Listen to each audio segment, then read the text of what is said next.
Well, hi everybody, Father Alex here. Welcome to another episode of the Godcast. The Godcast this week is a special focus on the subject of ketamine. Outside of my podcasting, I've been following this subject matter very closely. It's something that's I've been heavily involved with over the last few months, and so this is a ketamine special, and the Godcast is with a lady called Jo Moore, who is the manager of the Birchwood and the Kaleidoscope Detox Centre. So I do hope you enjoy it. If you do, then please share it, and please check out many other interviews that I've done on here, and perhaps subscribe to the YouTube channel or follow me on X at AlexDJFrost. But for now, I hope you find this discussion on ketamine most useful with myself and Jo Moore. Well, I'm delighted to say that joining me on the Godcast this week is Josephine Moore, Jo Moore, who is the manager of the Birchwood and Kaleidoscope Detox Centre. We're going to have a conversation about ketamine. Jo, it's great to get you on the Godcast. How are you doing? Thank you. I'm good. Thank you, Alex. Nice to be here. Yeah. Well, thanks for coming on. You and I have got a shared interest in ketamine, but if we perhaps start, Joe, by giving some context to yourself and the work that you do, just tell listeners and viewers a bit about that. Yes, I've been working at Kaleidoscope Project now for around 9 years, overseeing our 25-bedded inpatient detox and rehab in Heswall. And we've seen that significant rise in referrals for ketamine over the last 3 or 4 years now. And we can see sometimes 30, 40 per year, and it's now increasing to the same amount as last year's referrals that came through to the same within a small quarter. So it's a huge increase, really, that we're seeing, which is quite worrying. So your site is on the Wirral. So just for people who don't know where the Wirral is, we're talking Yeah. Liverpool, Merseyside area. And what kind of people are presenting, Joe? Just tell us about that if you would.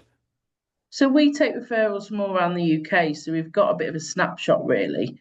And it can be people that are being referred for drug, alcohol, including the ketamine detoxes. And mainly the people referred for ketamine are people with reduced appetite, low body mass index, nerve damage, that sort of severe drop in weight, which is sometimes half their body weight is gone in a very short period of time, with kidney and liver damage, people with deranged liver function tests coming through, and many people with incontinence issues and prolapses that are a concern to them as well. Just explain to us, Joe, how it's evolved over those early days of people being referred for ketamine misuse to where it is now. Were you a bit in the dark about this? Was it new to you? And just take us on a bit of a journey from then to now, if you would.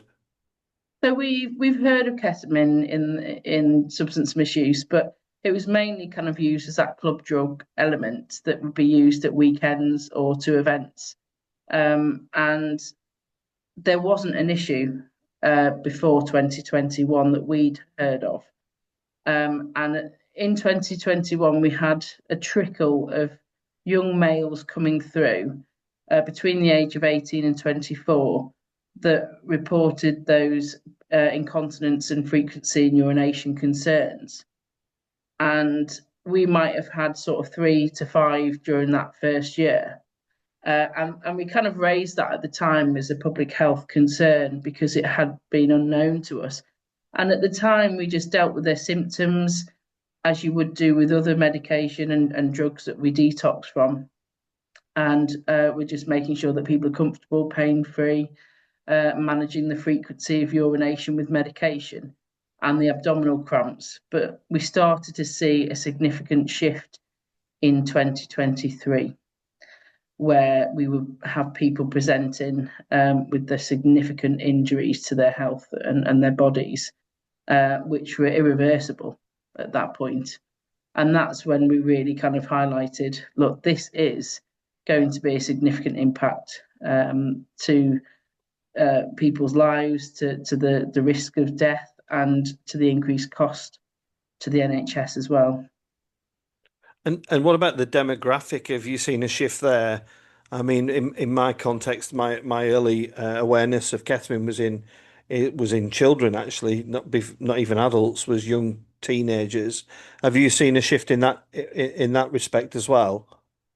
I think first of all, we started to see the 18 to 20-year-olds coming through, but obviously we only take people at 18 and above. So weren't then at that time hearing about the younger people coming through and being referred because we couldn't provide that care and treatment. Now we hear of 7-year-olds, 10-year-olds using ketamine, and people using it frequently in high school as well. And we're directing as part of a panel of specialists to be able to sort of allow that person to have that oversight on them and to direct them to the right professionals. It's very difficult because there's limited availability for people under 18, and they're stuck in this vortex of a grey area where they're too old to go into a paediatric bed in a hospital, especially if they're sort of 16, 17, and then they're too young to be able to access inpatient treatment services. So that's a real concern. But yes, we've seen an age rise over the last 12 months of use of people in their 30s and 40s as well, and even people in their 60s using it for pain relief. So people with chronic pain conditions not being able to have pain reviews on a regular basis, then turning to ketamine to manage that because it's a cheaper option for them. Yeah. Just in those few sentences that you've said, Joe, you've highlighted that something I've been saying is that ketamine is not kind of just, you can't just put it on one shelf, can you? It's a very multi-layered drug that is impacting people at very many different levels, whether it is a child, whether it is somebody who's older in your 20s or 30s, whether it's somebody in a rural, well affluent area, whether it's somebody in an urban context. It literally is everywhere at the moment, isn't it? Well, we've got people in affluent rural areas using it for weight loss, and they're people that are between the age of 30 and 50 having ketamine in tea, so having ketamine tea parties. And then you've got the other end of people that started to have it on a night out on sporadic occasions, and then they were already under the influence of another drug or alcohol, so mainly cocaine or alcohol, and they have replaced the cocaine. They're saying it's their replacement of the cocaine and the alcohol because the alcohol's so expensive, and so is the cocaine. So it's their cheaper option, and then that becomes quite a quick escalation from that first use to then that daily use for them. It's very, they say it's very Moorish, it's very addictive, and they like that disassociation element and feeling a release from reality, which is where we've come from with in regards to kind of COVID, really. Many of them relating that to COVID. And in that, in one of those layers that you refer to as a vortex of a grey area, is a huge issue and concern for me around how do we treat people who are on the cusp of being 18 or younger, 17, 16, 15 bracket, where in context here in Burnley, I know that ketamine is in high usage.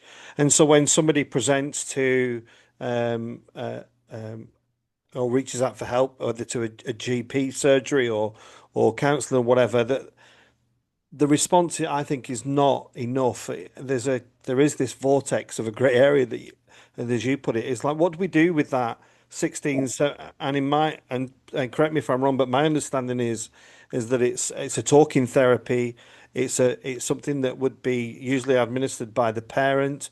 And again, in my context, Joe, quite often the parent is actually somebody who's in recovery themselves, or in many cases, it's a single parent issue where the parent is struggling anyway and might be a contributing factor why their child is using ketamine.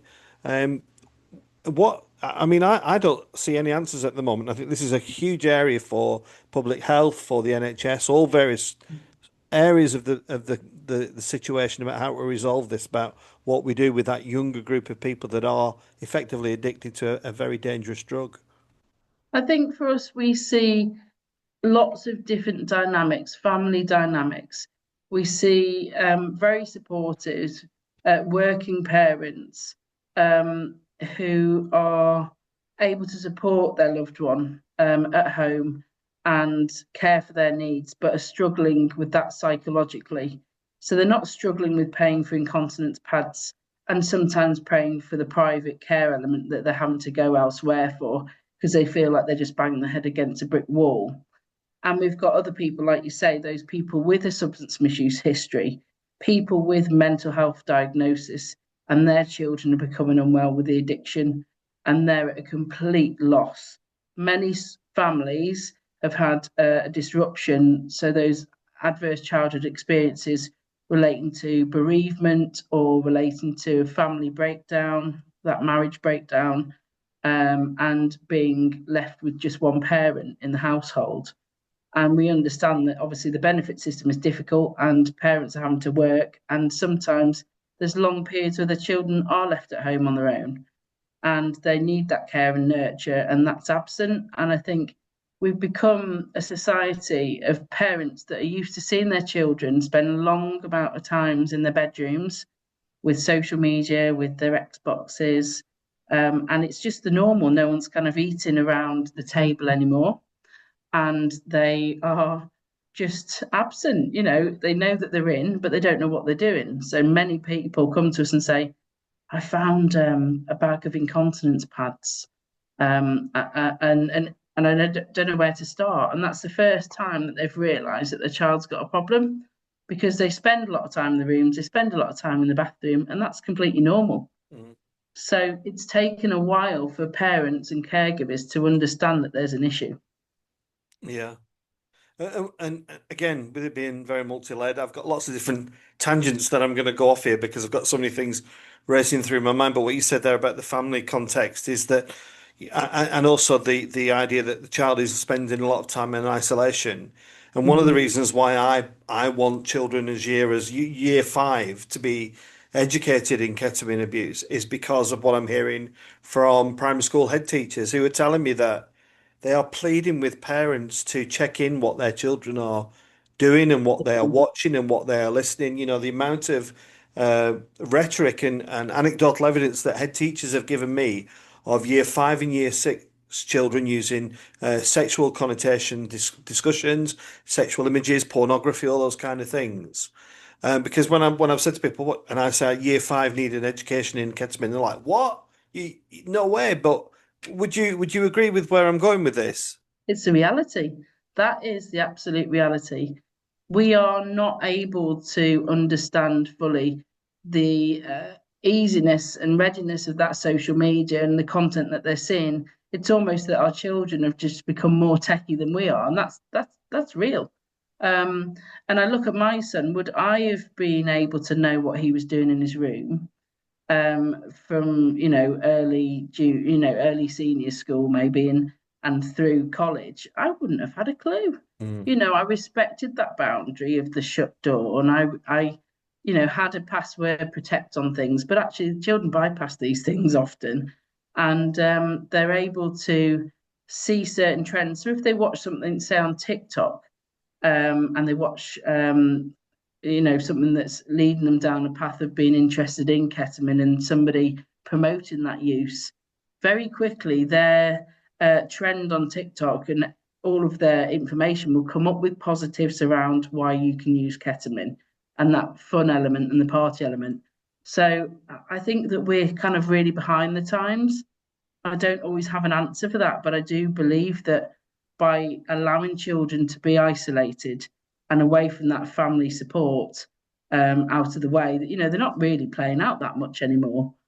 They are just in the home and they're watching all of these social media content around, body image and glorifying, gangs and knives and things like that. And we just are entangled in that, and it's very, very hard to unravel it, I think, and start afresh. But I do believe that if families ate with their children and spoke to their children and got them into that routine and normalized that instead of allowing people to go off and do what they want to do and leaving them to their own devices.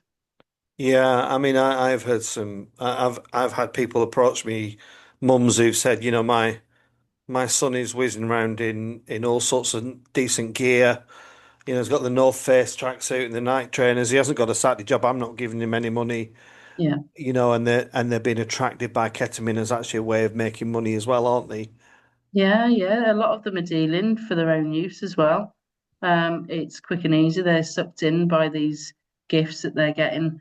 And a lot of people, like you say, zooming around on bikes or scooters or even storing the ketamine for people. And I'm talking large amounts Mm. in the bedrooms. And, they're taking it with them when they go out and dealing it to their friends at school. It seems very normal. And a lot of the clients that we have here that have dealt ketamine, they will say, I feel terrible now. I know the harms. That's one of the key things is they don't recognize the damage that it can cause to their body. No. And, they've heard about the bladder issues. But when we really get deep, into those physical concerns or psychological concerns, they are really quite shocked. And when they see some of the most severe people that we look after, the ones that are not as entrenched, it's a big eye opener for them. Yeah, and again, I'm hoping people who are watching or listening to this are seeing how multi-layered this issue of ketamine is. Can we just talk about the drug itself, Joe? Tell me about your feeling towards it and your interpretation of it, and then perhaps move on to whether you think that it being a Class B is significant enough, or what changes you'd like to see. Yeah. I suppose everybody calls it the horse tranquilizer. And I think we've got to move away from that. Ketamine is used for the right reasons by the right healthcare professionals. Whether it's in acute medicine, in theatres, and even for depression.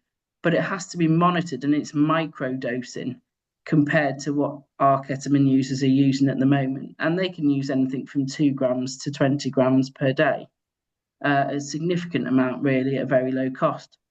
And I think, when we look at the class B element and the review that's taking place, we don't want to see anybody criminalised for taking ketamine. We don't want anyone to be criminalised for taking drugs. We believe in that rehabilitation and that hope and that process. And you're more likely to go downhill and spiral, with the forensic history, with that criminality, if you were to have prosecution and end up in prison. And I think there's lots of young people being pushed into and groomed and looking at that county lines issues and people cuckooing and all the rest of it. They're very vulnerable and it is not right to, uh, you know, chastise the people that need the help and support. More money should be going into inpatient detox and rehab. So I think if it went to a class A, then we'd have more support from commissioners. We would have more funding, and people would take it a bit more seriously than they are now. But I think with other drugs, we've seen it increase with an increase in the category. So I don't think it will necessarily change the amount of people using. Mm. And what about the relationship with, again, keep using this term multi-layered. What about the relationship between ketamine and the various services, whether it's social services, whether it is the police, whether this is a matter of addiction, whether it's a matter of exploitation, whether it's the relationship with the general practitioner or the NHS. To me, um, there's a there's a paper thin bridge between those links. I don't know if you concur with that, and there needs to be a lot more. Just tell me about your experience and your feelings about how we're more disconnected than we are connected as a body of people trying to solve this issue. I think there's pockets of the country that are doing brilliant work in certain areas. For example, one area might have a great substance misuse service that is clued up on ketamine and they're working closely with urology and social services. They're delivering all of this training. Perfect. But there's no national response to this. And that's what's concerning is there's areas that are ineffective and letting people down and people are passing away. When I've spoken to the police and social services of the people that we train and introduce to ketamine, we're really surprised that they didn't know all of this information. But I have to remember, I was in that place at one point.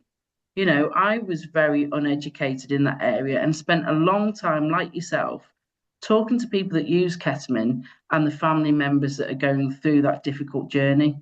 And I think if you're not willing to invest the time in learning about it and talking to the individuals who know more than most professionals, then you will be the person, sitting back waiting for it to land in your lap. And I say to everybody, you've got to get out there and find out what is your response as a service. How are you going to deal with ketamine? What is your pathway? What is your plan? And what is the money that you're going to be able to put in to support these individuals? Yeah. I mean, here in Burnley, we have a group called Inspire, which is kind of the pathway for adults who present with addiction. But, some parts of the country, as you said, I was speaking to a lady in Lincolnshire. It seems it's absolutely woeful. And I think, the person that I might be referring to, the actual support for that individual is absolutely shocking. And that's another layer to the problem is that good parents are seeing young people's potential kind of going down the Swanee, for want of a better word, aren't they? Yeah. And not much there to pick them up and support them. And you and I will both have seen people who are perhaps on the other side or in a safer place than they were, but that doesn't remove the anxiety from the parents, does it? And the carer, when they go out what time they'll be back, or if they don't come back when they say they're going to be. There's always that concern that they're going to go and pick up some ket, and then it's just that revolving door of problems, isn't it? If you think about a young person turning up to A&E with pain and they're urinating blood, and the first thing the doctor does is pull out their phone and Google what is ketamine. Where is the trust for that young individual? You've lost them at the window of opportunity. Mm. So that's why we're pushing with primary care, the frontline services, to be able to say you have to know what it is and how to deal with it, because otherwise you cannot captivate that individual need, that their need is not identified and they're just pushed out the door. I mean, I've sat in for hours in A&E with patients and begged that they would give them a bed. At least they might be there for 30 hours and said, look, please, can they have a bed? They weigh 6 stone. They're emaciated. They can't sit down without being in discomfort because they're urinating all the time or they've got a prolapsed bowel and they can't, they're not comfortable. They just have such lack of awareness around those symptoms and health concerns that they can't cater for their needs. We're getting somewhere, but we are so far off getting it right. Yeah, I've my wife. I say I have a wife. My beloved, wonderful wife is an advanced nurse practitioner, and I know GPs as well who openly tell me that if a young person presents with ketamine, it's a leaflet. It's a leaflet. Go away. Talking therapies. Ring this number. Samaritans X, Y, and Z. But there needs a bit more than that, surely, doesn't there, Joe? There needs a bit more digging. Like, what's the underlying issue here? What's the mental health issue? Could I do a blood test? All those kind of things. There's no assessment tool. So for an alcohol client or somebody that's on opiates, we will have assessment tools and clear pathways of what is needed to happen after that first initial assessment. So what we're trying to put together is we're trying from scratch to make an assessment tool. I've just started and nearly finished a questionnaire that looks at all the physical and mental health symptoms of ketamine clients. Again, it's only the ketamine clients that have spoken to me about it. There's very little research that we can actually identify with in the UK. So we're all kind of starting from scratch, but I wish it wasn't people like us, sometimes because I feel that I'm only new to this, but we've dug our head deep into it and we've wanted to rescue people and help people because we've seen that impact. And it's a true passion, isn't it? But I Mm. want everybody to be able to embrace this and have a UK turnaround of how we deal with this. It's so true, and I reached out to my MP, and basically, kind of the general response was, we need to let the experts decide what to do next. And I'm thinking, I There isn't any. There isn't any, but I'm kind of one now because I've Yeah. put the time to get involved. There aren't any, so what are you going to do? Wait for no experts to make no decision? It is a real frustration. And what's your prognosis for this then, Joe? Where do you see this getting worse before it gets better? Do you Yeah, I do. just yeah, say something about that? So when I review the deaths locally to me, and that's for drug, alcohol, and suicide deaths. And I know how long it can take for the coroners to get through those reports and reviews. And I think later this year into early 26, we will start to see a significant increase in the rise of those who have passed away due to ketamine. But it's not just the passing away, it's those ones with the life limiting and lifelong injuries to their body that we've got concerns about. Hearing about people having dialysis because their kidneys have had to be removed. Now, that's sort of £20,000 a year for the rest of their life. I mean, we need to invest now in that long term inpatient detox and rehab for them. And it's got to be around the person centered care, what the individual wants. But to be taken away from that using environment is really important. Mm. They need that break to be able to be looked after, for all those tests to be done in one place and to have those. I mean, look at the family support group that I run. We are literally begging. I've never had to beg so hard for a GP to listen to me to say, look, this person's lost 4 stone. Their BMI is really clearly very low and they are at risk of cardiac arrest now. Can you please do some liver function tests for me on that client? Oh, I'm not sure who you are. We're not going to talk to you. I'm not sure why you've got involved. And we've got the consent for us to be an advocate for the client, and the doctors are still very resistant in being able to follow our advice. And we live with it every day in, day out with these clients. And we see that we can do our routine blood testing whenever we want to with our pathway with biochemistry. But to just try and get a simple test or an assessment with a GP is very, very difficult. And why is that? Their lack of awareness, I think it's out of the ordinary for people to fight for people this much. We're taking time out of our day.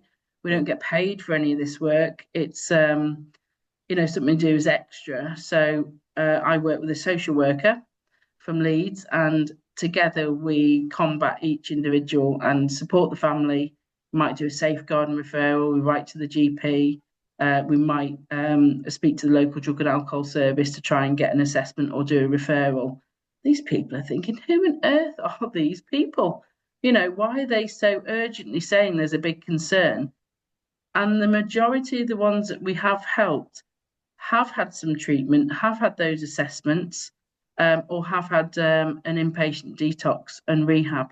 So we're getting there, but I only deal with very low numbers for that family support group. I don't think I could cope with much more at a time because it becomes it overtakes your life. I don't know how you feel, Alex, but it just becomes something that engulfs you and you are entrenched in and you want to do more.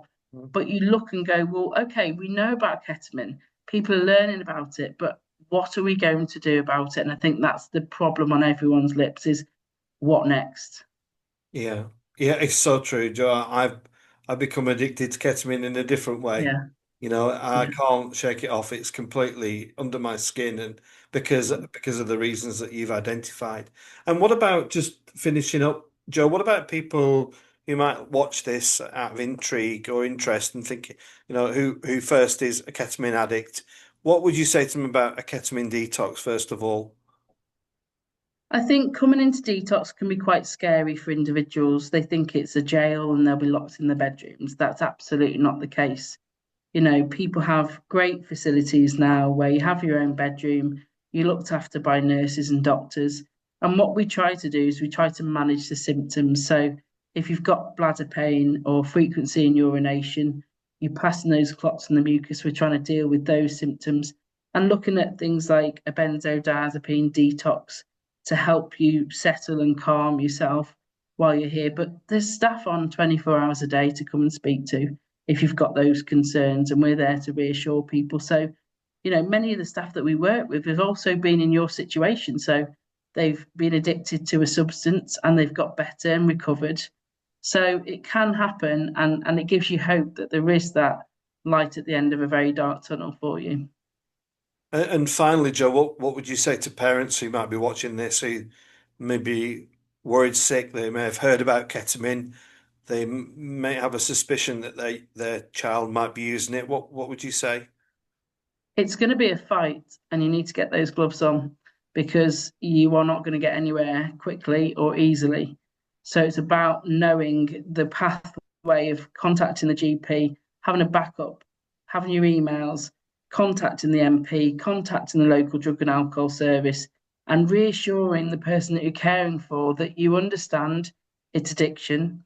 There shouldn't be any stigma involved or judgment. It's about being proactive and getting that help quickly. And that's what is key here is the urgency into referrals and not waiting for things to progress and get worse physically. Joe, I think this has been one of the most valuable podcasts that I've done.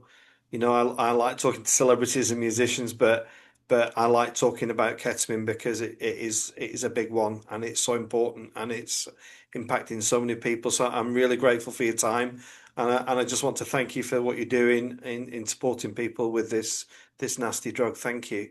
No problem at all, Alex. Thank you very much.